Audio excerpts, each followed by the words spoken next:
이 오늘 본문은 요한복음의 서론 부분을 마치고 예수님께서 표적인 예표라고 하는 것은 예표라고 하는 것은 그림자라 그랬죠.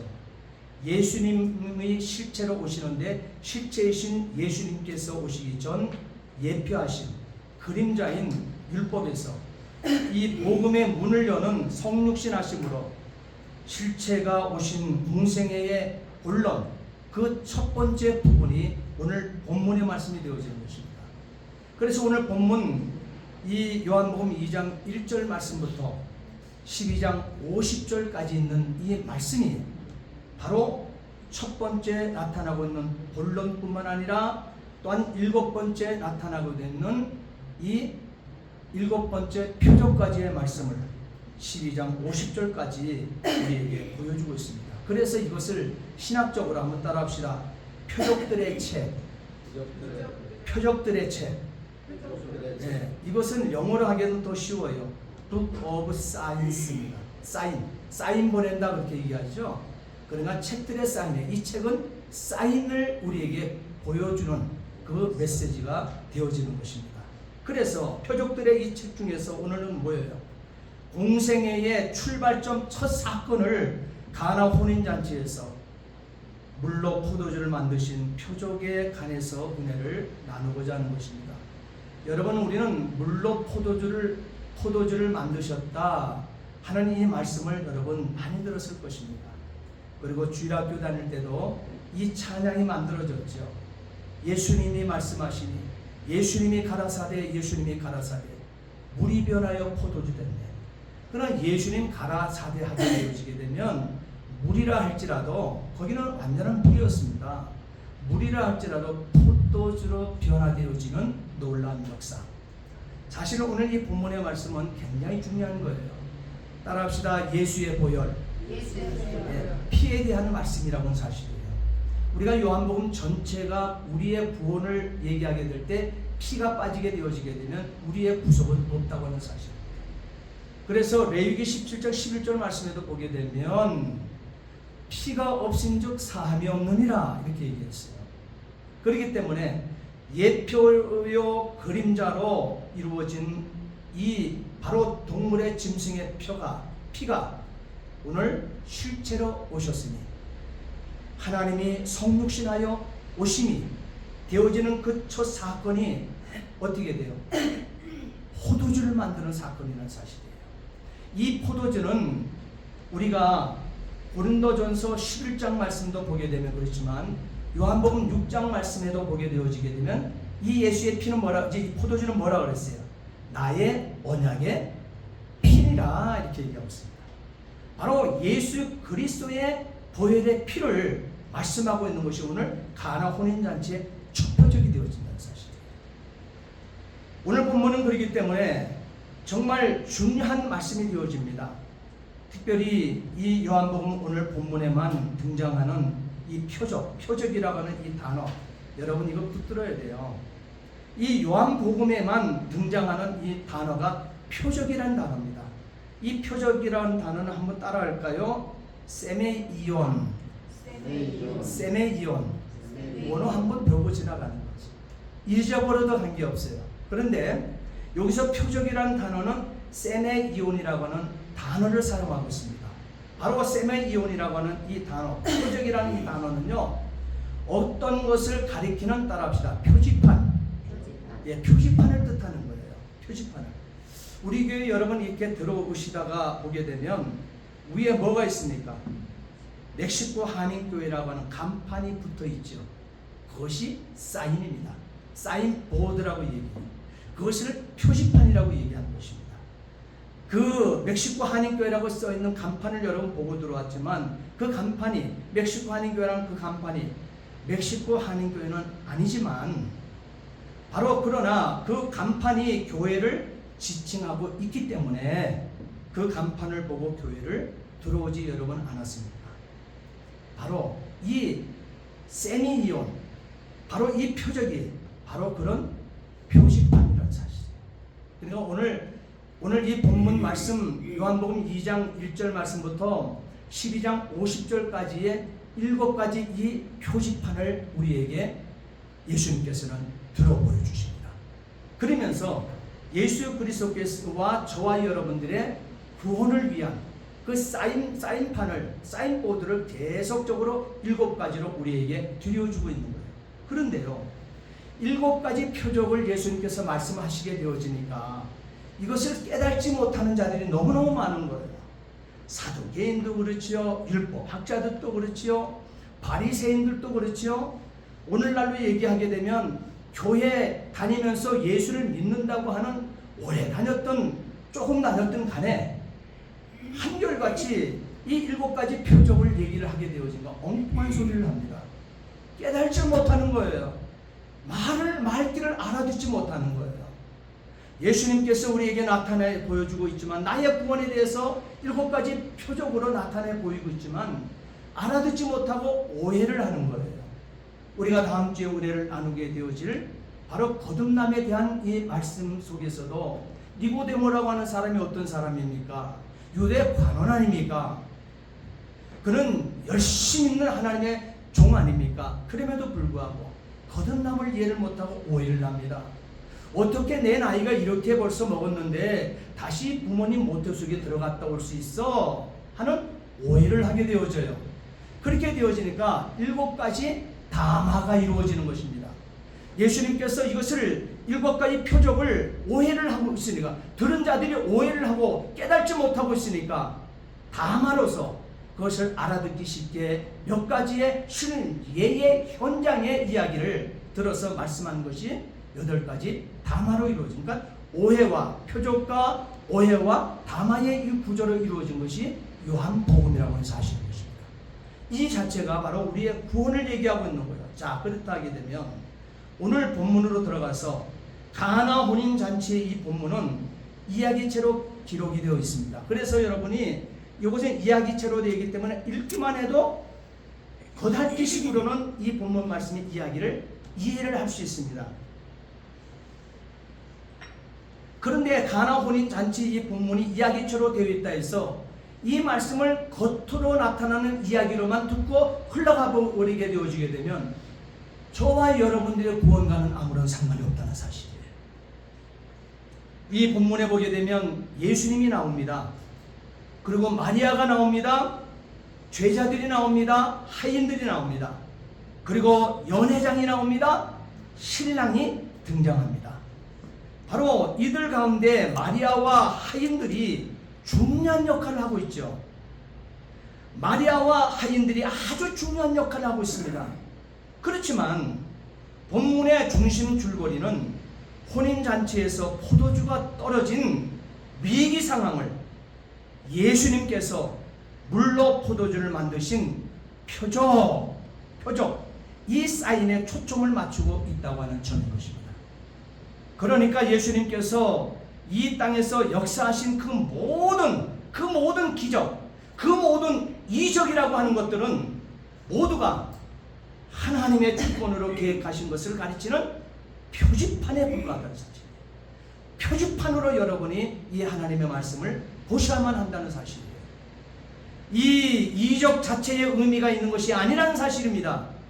오늘 본문에 나타나고 있는 물이 포도주로 변화되었다고 하는 이 이적 자체가 중요한 것이 아니에요. 이 이적을 얘기하고 이 이적을 위해서 쓰임받았던 마리아나 바로 여기에 하인들이 중심 인물이 아니라고 하는 사실이에요. 이적의 의미가 바로 이것에 중점을 두고 있지 않다는 사실이에요. 그 이적이 가리키는 것은 어떻게 뭐예요? 우리가 바로 파악하게 되어지게 되면 저와 여러분들의 구원과 깊은 관계를 연결해낼 수 있다는 사실인 것입니다. 오늘 요한복음에 나타나는 예수님의 이 그 표적들을 보십시오. 모든 영적인 또한 어떤 것을 설명하기 위해서 눈에 보이는 이 땅의 것으로 표현되어질 뿐이라는 것을 우리가 알게 되어지게 되면 큰 은혜를 나누게 되어질 것입니다. 여러분 마태복음 12장 38절로 40절까지는 말씀을 보게 되면 표적에 대해서 오늘 이 요한복음 이 말씀이 표적에 대해서 얘기하고 있고 성경이 표적에 대해서 얘기하고 있다고 하는 사실을 우리에게 말씀하는 가운데 예수님께서는 이렇게 가르쳐 주십니다. 그때 서기관과 바리새인 중 몇 사람이 말하되 선생님이여 우리에게 표적을 보여주시기를 원하나이다. 예수님께서 이럴 때 대답하여 가라사대 그랬습니다. 예수님께서 가라사대 대답하여 가라사대 악하고 음란한 세대가 표적을 구하나 선지자 요나의 표적밖에는 보일 표적이 없느니라 그랬습니다. 요나가 밤낮 사울을 큰 물고기 뱃속에 있었던 것 같이 인자도 예수님 자신도 밤낮 사울을 땅속에 있으리라 그랬습니다. 여기도 역시 표적이라고 하는 세메이온이라는 단어를 사용하고 있습니다. 서기관과 이 바리새인 중에 몇 사람이 예수님께 표적을 보여달라고 요구하게 되어지자 예수님께서 오직 내가 보일 수 있는 표적은 모든 선지자 요나의 표적뿐이라고 말씀하셨습니다. 바로 이는 예수님께서 보이신 모든 이적들이 전부 다가 모두가 요나가 사흘밤을 물고기 뱃속에 들어가 있다가 나옴으로 말미암아 죽어야 할 니느웨가 어떻게 돼요? 회개하여 살아난 것처럼 예수님께서 십자가에서 죽으시고 밤낮 사흘을 땅속에 계시다가 부활하심으로 말미암아 죽어 마땅한 자들인 저와 여러분들이 살아나게 되어지는, 저와 여러분들이 죽어 마땅해 지옥으로 쓸려가는 저와 여러분들이 살아나게 되었다고 하는 것은 따라합시다. 새 창조. 재창조가 아니고 새 창조, 새 창조를 가리키는 것이라는 것입니다. 바로 그것이 오늘 표적이라고 예수님께서 말씀을 하고 있는 것입니다. 예수님의 첫 번째 표적의 배경을 보십시오. 오늘 이 본문의 말씀은 가나라고 그랬습니다. 가나에 있는 잔치집입니다. 이 가나의 표적이 담고 있는 또한 영적 의미에 관해서 우리가 살펴보게 되어지게 되면 예수님과 제자 몇 명이에요? 요한복음에 그랬잖아요. 나와서 보는데 예수님이 자기들 앞에 왔죠. 요한과 그의 제자들 앞으로 왔죠. 그럴 때 예수님의 제자가 몇 명이에요? 가나 이 혼인잔치에 예수님과 함께 참여했던 제자가 12명이 갔습니까? 이때는 아직 12명이 조성되지 않았습니다. 5명의 제자들입니다. 예수님과 5명의 이 제자들이 마리아와 함께 가나 혼인잔치에 참석했습니다. 여러분, 잔치라고 하는 것이 뭡니까? 잔치는 하나님이 저와 여러분의 하나님의 형상대로 지음받은 저와 여러분들을 향하신 첫 번째 계획이 잔치인 것입니다. 잔치라고 하는 뜻을 오늘 우리에게 주고 있다는 사실이에요. 창세기 2장 8절과 9절 말씀을 보십시오. 여호와 하나님이 동방의 에덴의 동산을 창설하시고 그 지으신 사람을 거기에 두시고 에덴의 창설한 그 동산에 두시고 여호와 하나님이 그 땅에서 보기에 아름답고 먹기 좋은 나무가 나게 하시니 동산 가운데에는 생명나무와 선악을 알게 하는 나무가 있더라 했습니다. 여러분, 이 자체가 뭐예요?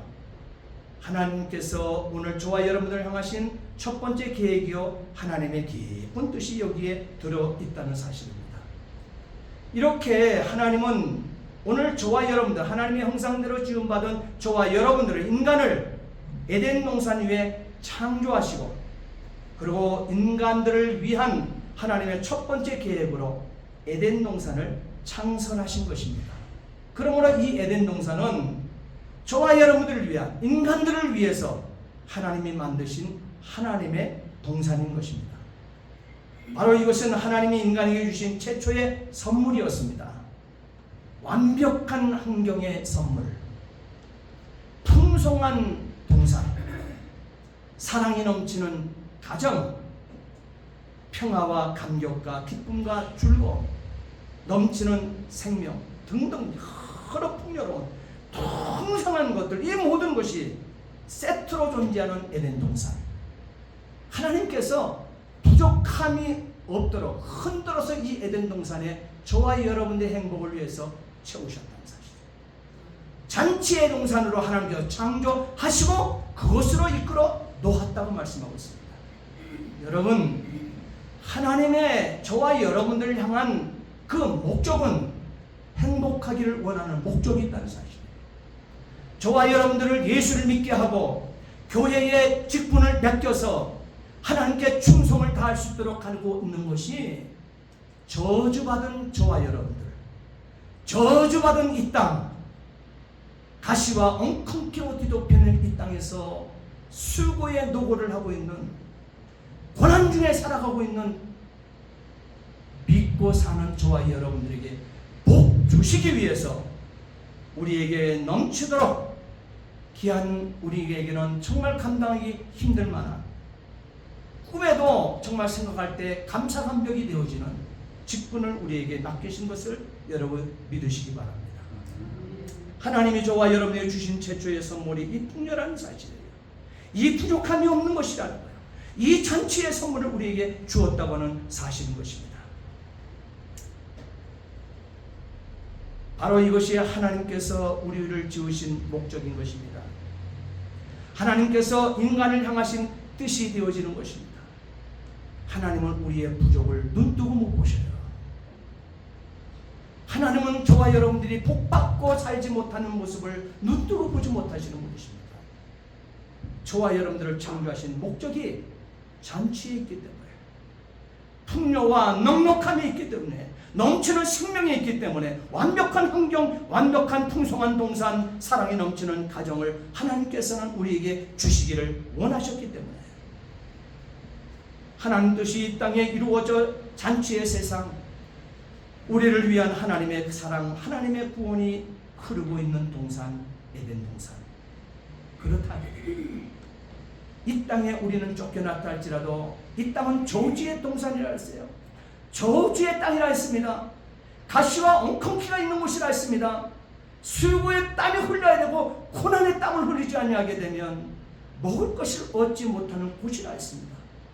이곳에 예수님께서 당신의 형상대로 지음받은 오늘 저와 여러분들, 구원해서 이 땅에서도 천국을 누리고 또한 새하늘과 새 땅 진정으로 요한계시록 19장에 바로 어린 양 혼인잔치의 신부로서 맞이하고 그 아내로서 품기 위해서 저와 여러분들의 구원을 위하여 예수님께서 이 땅에 오심이 가나 혼인잔치 첫 표적의 시작인 것을 여러분 믿으시기 바랍니다. 그래서 창세기 1장 31절 말씀을 보게 되면 하나님이 지으신 모든 것을 보시니 하나님 첫 창조의 목적이 그랬다는 거예요. 창조의 현상이 그랬다는 거예요.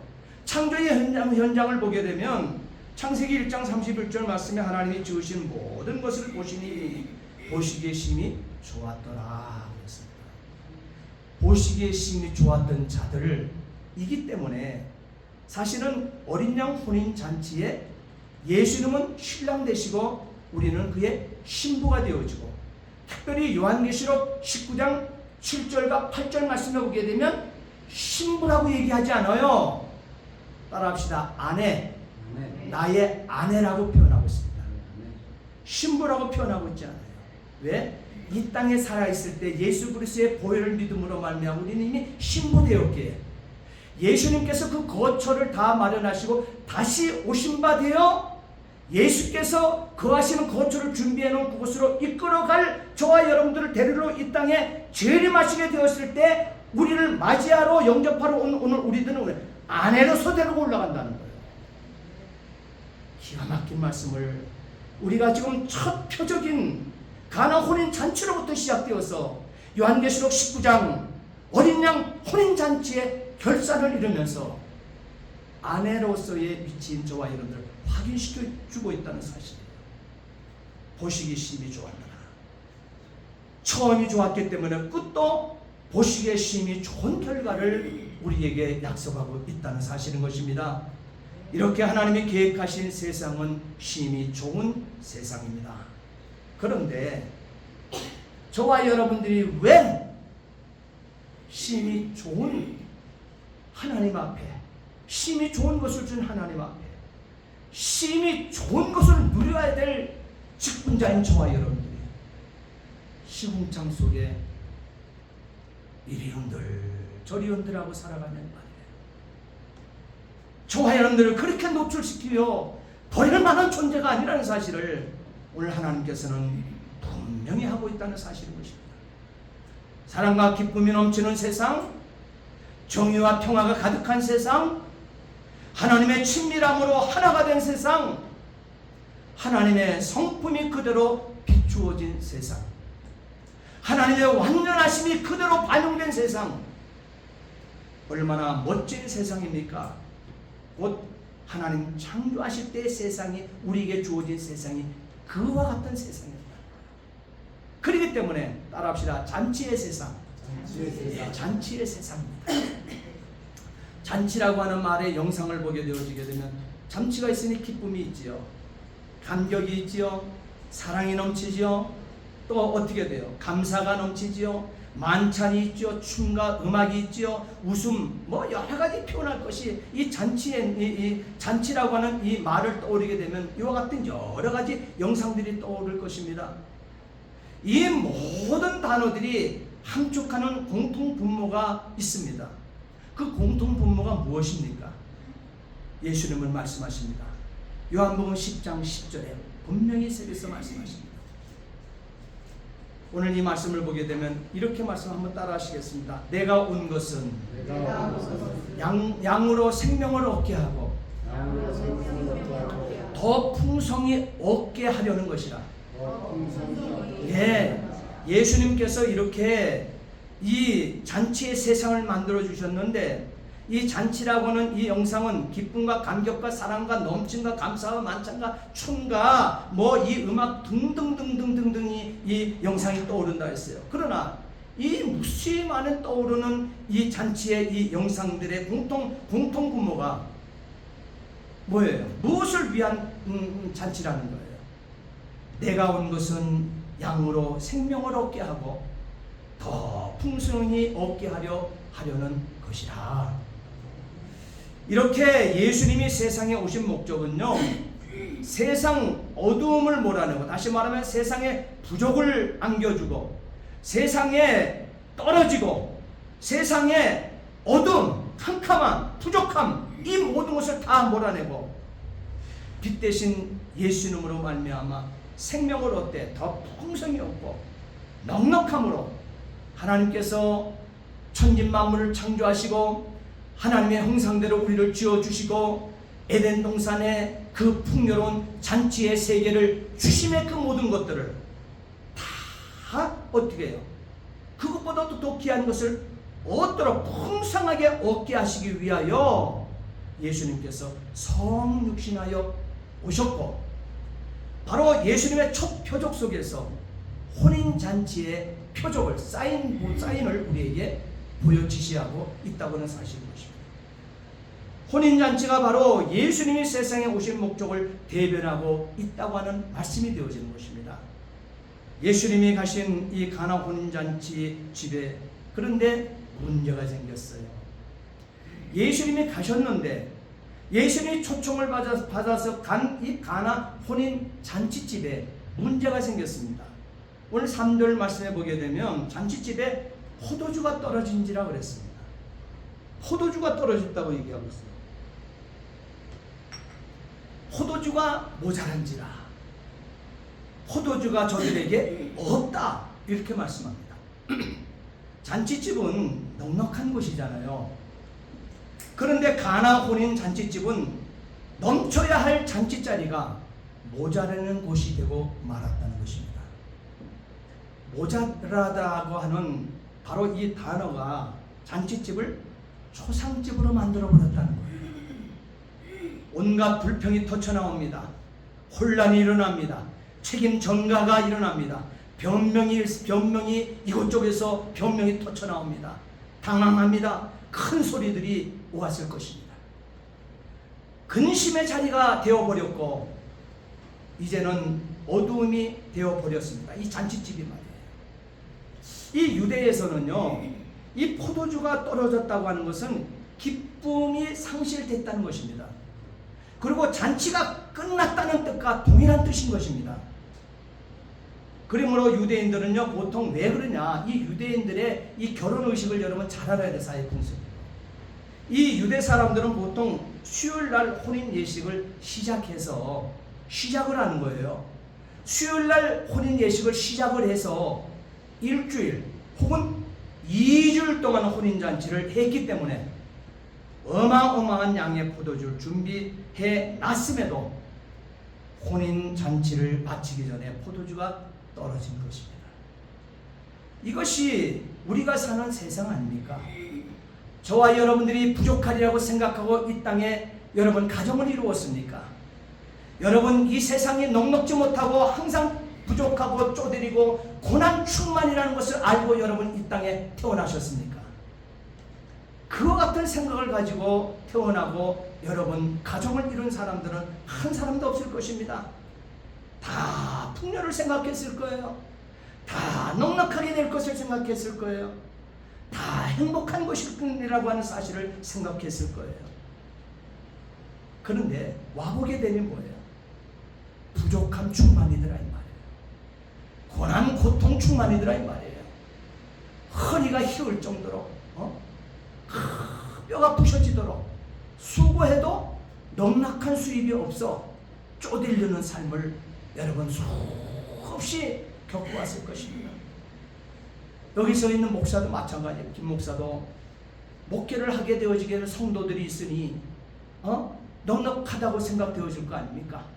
근데 목회를 지금 한 30여 년을 넘게 해오면서 때로는 부족한 것이 있어서 먹을 것도 부족한 것이 있어서 반찬 하나 제대로 갖출 수 없어서 그냥 밥에다가 고추장 가지고 우리 네 식구가 비벼 먹은 이 세월이 많은 세월을 헤아릴 수 있습니다. 여러분 목회를 하면서 그와 같은 때가 오리라고 어떻게 생각했겠습니까? 여러분들이 가정을 이루면서 살게 되어질 때도 행복을 생각했을 거예요. 그러나 살아보니 어떻습니까? 여러분 지금 살아보니 어때요? 지금 지나온 나날들이. 또 지금 현재도 또한 그 고난과 여러분이 원하는 잔치의 이 삶을 살지 못하는 분들도 있을 것입니다. 왜? 이것이 우리가 사는 세상입니다. 에덴의 나무는 두루도는 하용검으로 가리워져 버렸습니다.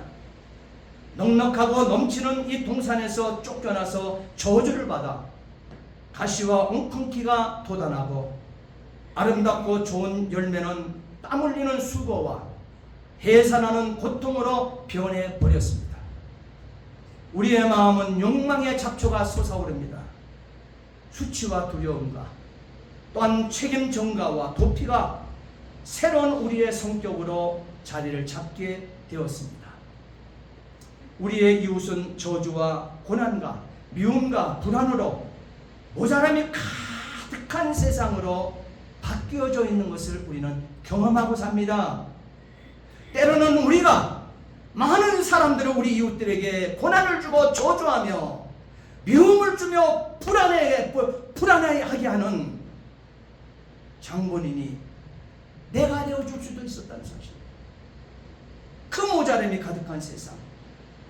그렇게 바뀌어 버렸다는 거예요. 잔치의 집이. 예수는 바로 이런 저주의 세상 모자람의 자리에 찾아오신 것입니다. 오늘 7절 함께 읽겠습니다. 7절. 자, 7절 함께 읽겠습니다. 7절 함께 읽겠습니다. 예수께서 하인들에게 가라사대 항아리에 물을 채우라 하신즉 아기까지 채우니. 자, 예수님께서 가라사대 하시는데 하인에게 가라사대 하십니다. 예수님의 가라사대는요 이르시대가 아니에요. 가라사대예요. 예수님의 가라사대는요 누구에게? 그들의 하인들에게 가라사대는 책임지는 결론이 있다는 거예요. 하나님이 약속된 결론이 있다는 거예요. 세상이 병케 못하겠다는 것이 가라사대인 거예요. 그래서 예수께서 가라사대 하인들에게 항아리에 물을 채우라 그랬습니다. 항아리에 물이 채우라. 왜? 항아리가 뭐하고 있어요? 항아리가 가득 채워져 있으면 물을 채울 필요가 있어요 없어요? 없어요.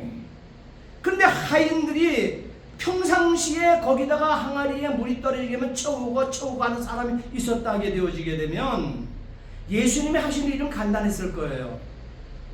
그런데 지금 여기 보게 되어지게 되면 항아리가 평상시에 가득 차 있어야 될 이 항아리가 비어있기에 예수님께 항아리에 물을 채우라 하시죠. 그럴 때 이 하인들은 예수님 가라사대 이 말씀 앞에 이 하인들은요 하는 행동을 보십시오. 아기까지 채우겠습니다. 대충 누가 보고 주인이 보가 안 받고 할까봐 대충 이렇게 대충 부은 게 아니에요. 바닥에 조금 철렁철렁 할 정도로 부어놓은 게 아니에요. 예수님 가라사대 하는데 이 하인들은 한결같이 6개의 어마어마한 돌항아리입니다. 거기에 아기까지 출렁출렁 할 정도로 채웠다 했습니다. 그리고 예수님께 하시는 말씀이 아직 내 때가 이르지 아니하였나이다.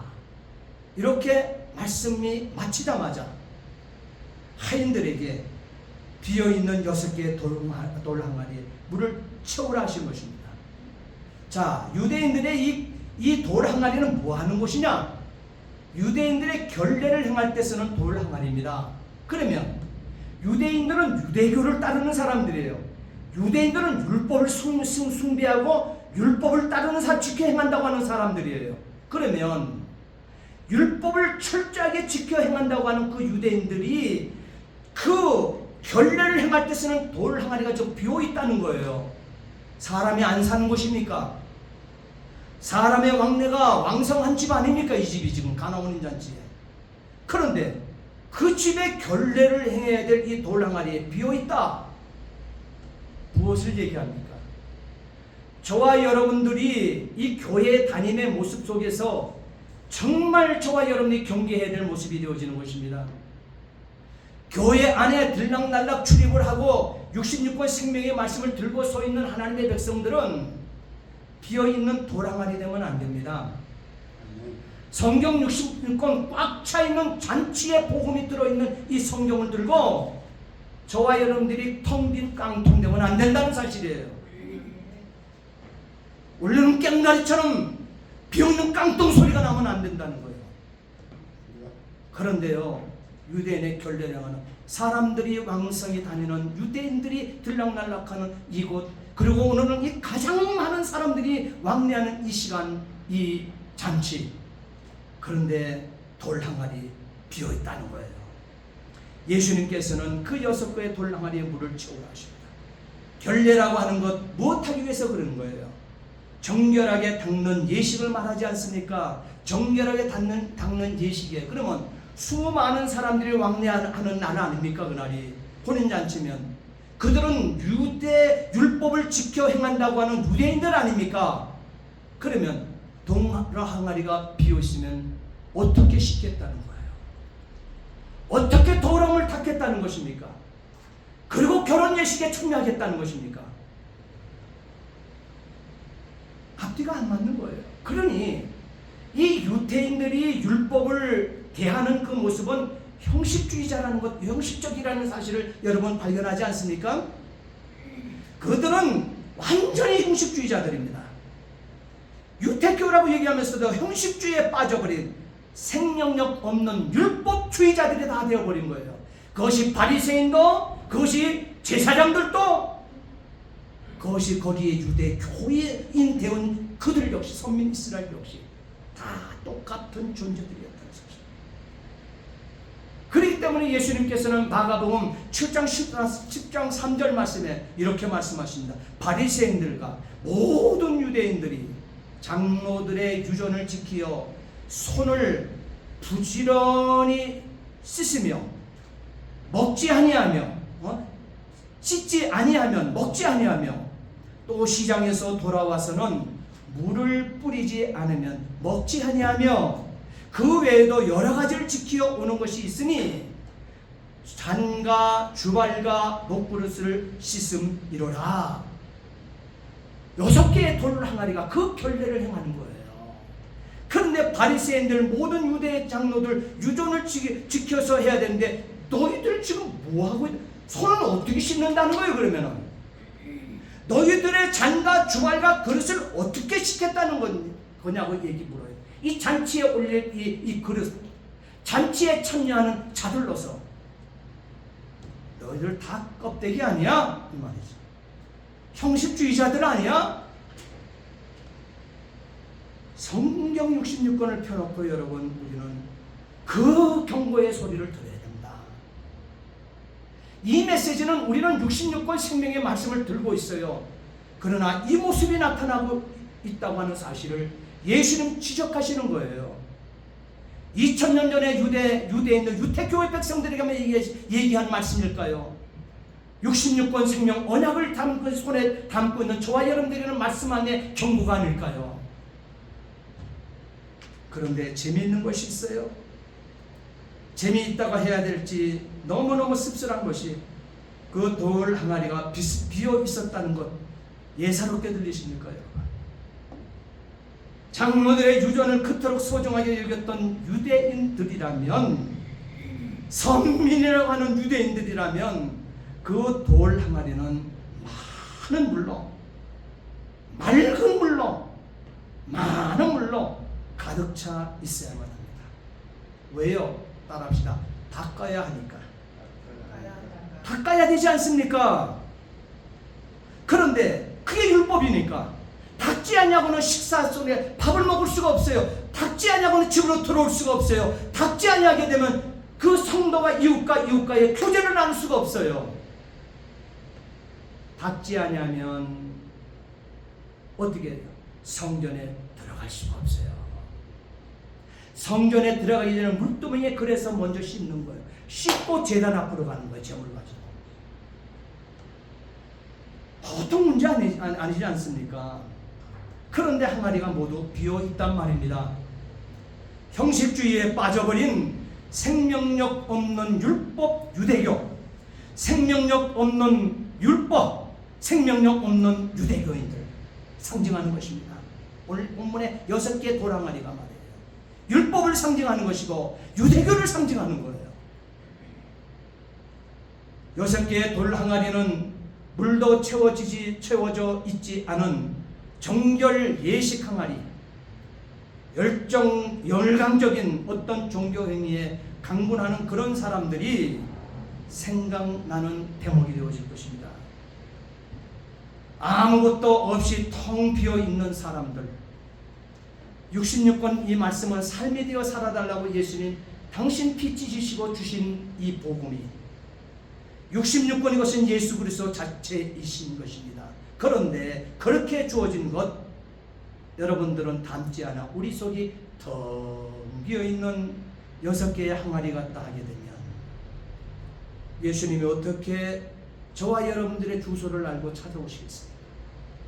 예수님이 찾아와서 우리의 문을 놓고야 되고, 예수님이 찾아와서 아내여 나와 함께 내가 마련한 거처에 가야 된다 찾아오시는데, 여러분 주신 말씀 이 예수 그리스도를 여러분 예수 그리스도가 없는 비어있는 돌 항아리가 되어 있으면, 6개의 항아리가 되어 있으면 예수님이 저와 여러분들, 신부된 저와 여러분의 주소를 어떻게 찾아오시냐 이 말이에요. 예수님은 항아리에다가 물을 가득 채우라 하십니다. 아무것도 없이 텅 비어버린 사람들에게 예수님은 그 항아리에다가 물을 가득 채우라고 하십니다. 가득 채우라고 하십니다.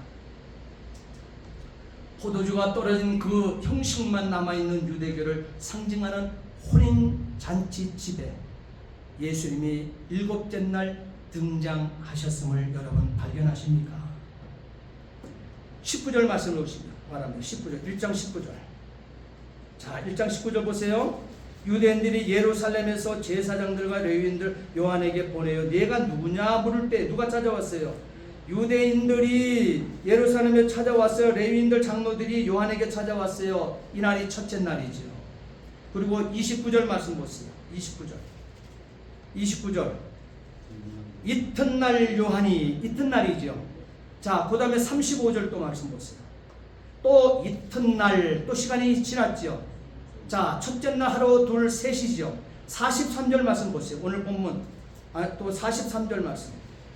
43절 말씀 보면 이튿날 예수께서 이튿날 또 있지요. 그 다음에 또 뭐가 있어요? 2장 1절 말씀 보세요. 오늘 2장 1절은 뭐예요? 사흘째 되던 날. 보세요. 요한에게 내가 누구냐 묻던 하루, 그 이튿날 하루, 그 이튿날, 그 이튿날, 그 이튿날 4일이 되어지죠.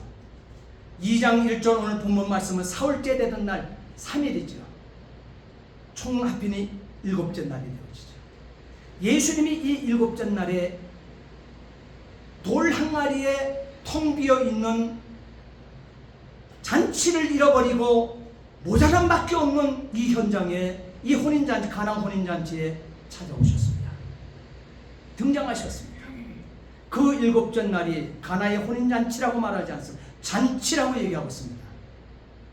창세기에서 7째 날은 하나님의 안식일입니다.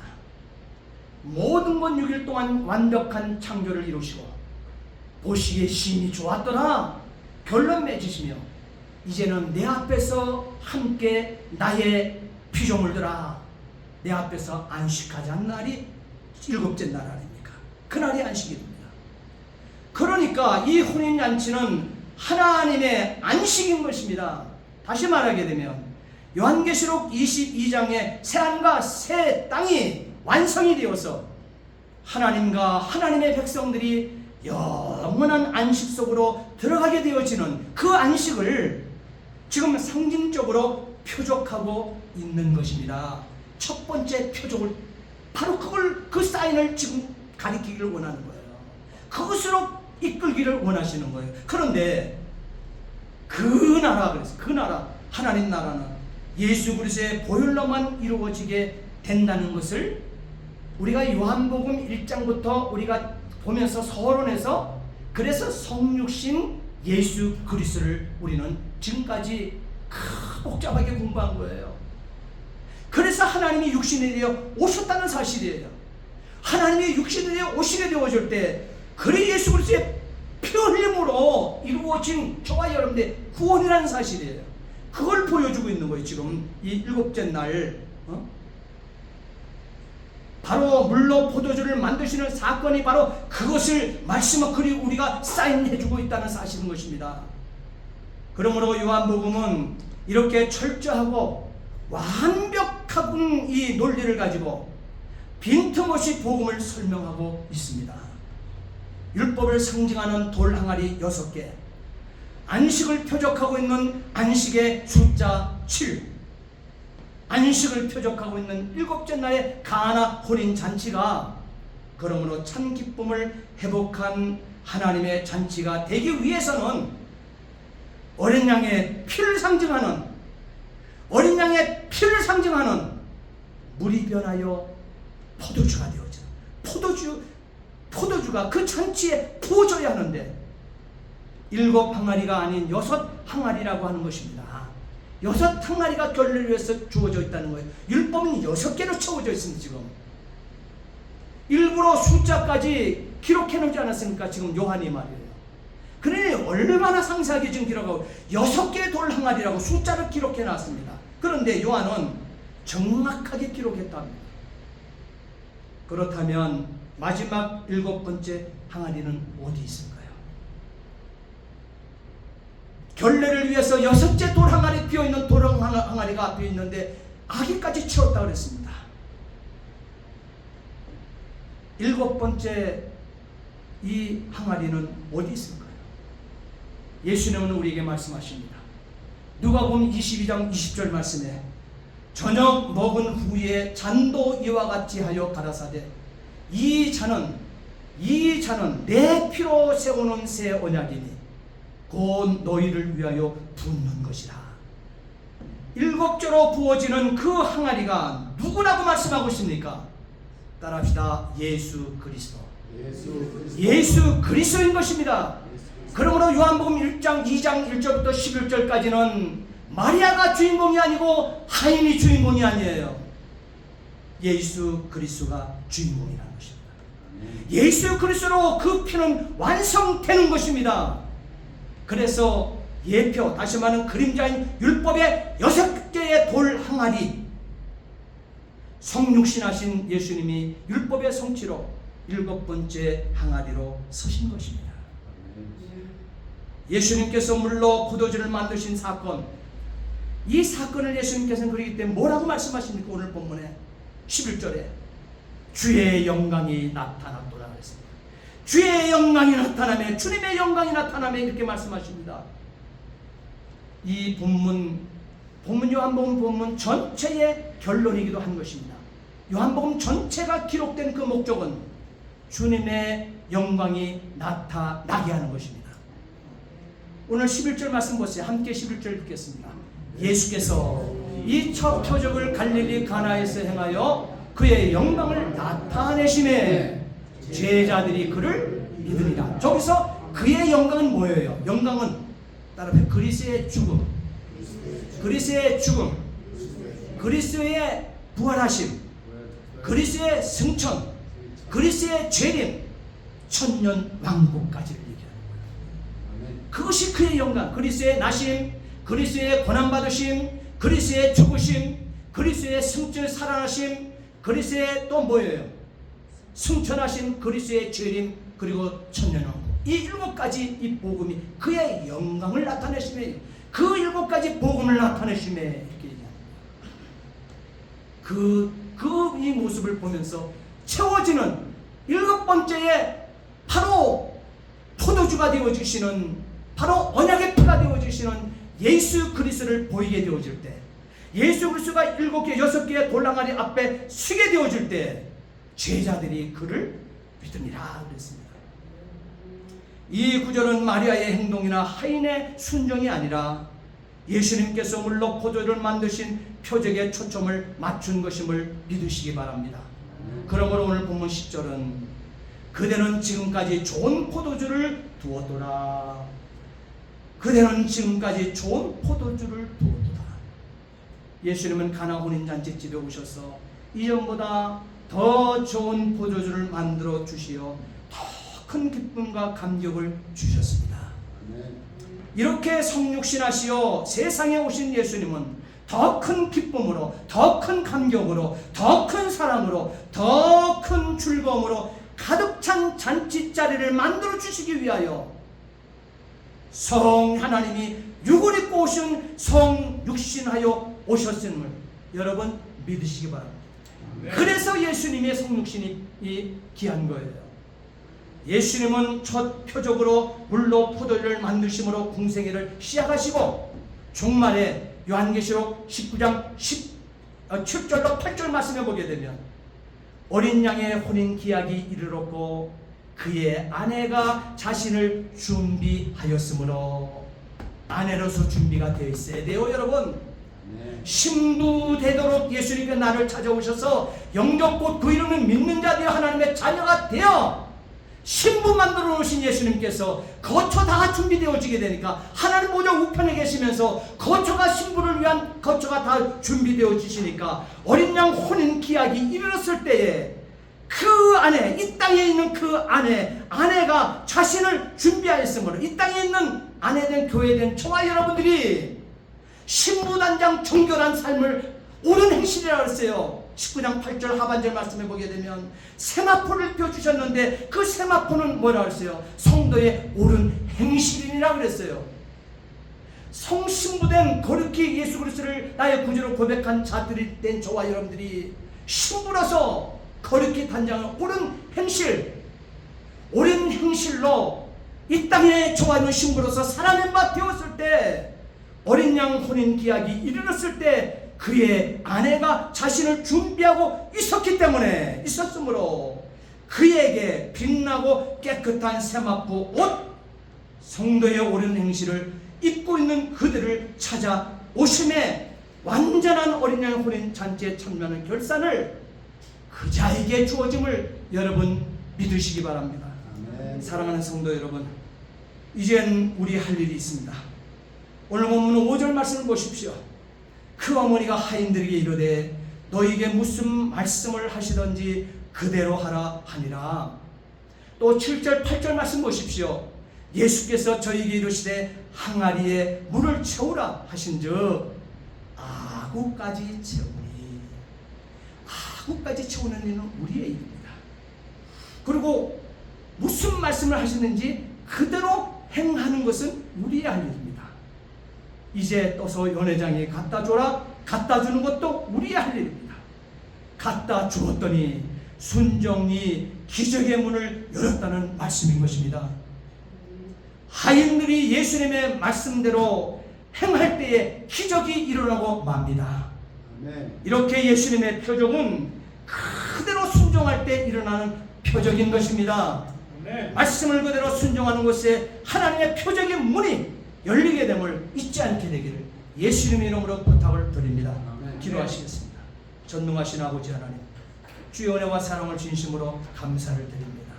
가나 혼인잔치 첫 표적으로 시작되어 아버지 하나님 장차 종말에 요한계시록 19장 7절 8절 말씀이 있는 것처럼 어린 양의 혼인 기약에 그의 아내가 자신을 준비하였으므로 아버지 하나님 혼인잔치에 참여하는 결산을 허락해 주신 아버지, 이때 우리는 아버지 하나님 기뻐 뛰며 즐거워하며 신랑과 함께 영원한 삶 살게 하여 주시옵소서.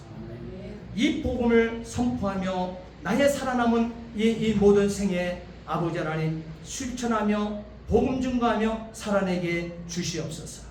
감사하며 예수 그리스도를 받들어 기도하옵나이다. 아멘.